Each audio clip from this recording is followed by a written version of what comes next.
Dick!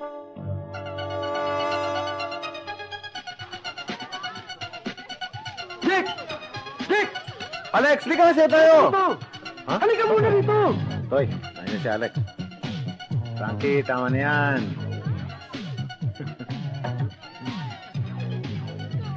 Palitin mo na muna sila.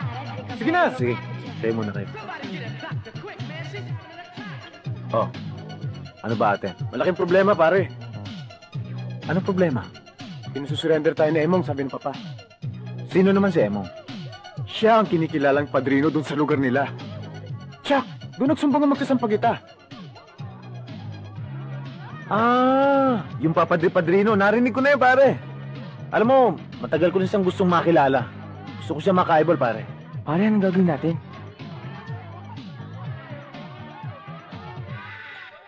Pare, it's about time para matesting natin yung mga sophisticated weapons natin. Right.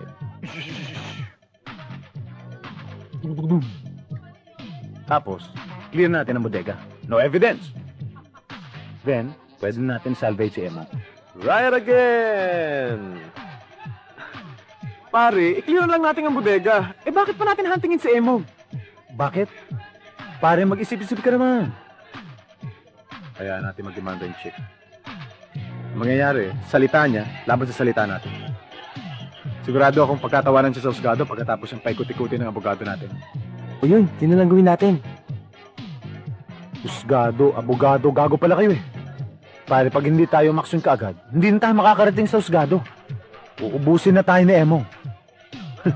Parks, hindi ko sa bibigyan ng chance na pagtripan niya tayo. Uunahan natin siya.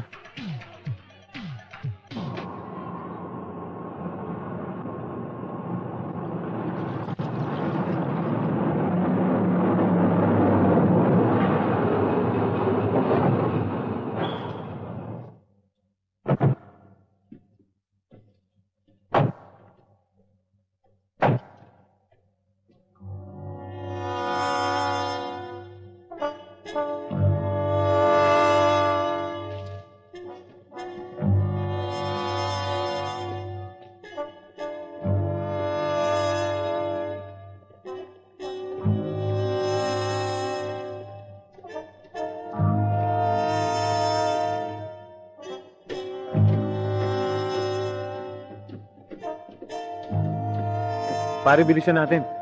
Kailangan malinis na malinis tong lugar na to. Para walang ebidensya. Doon mo ibalumbon yung mga damit sa kumot, ah. Paano yung TV? Di, uwi mo na lang kung gusto mo.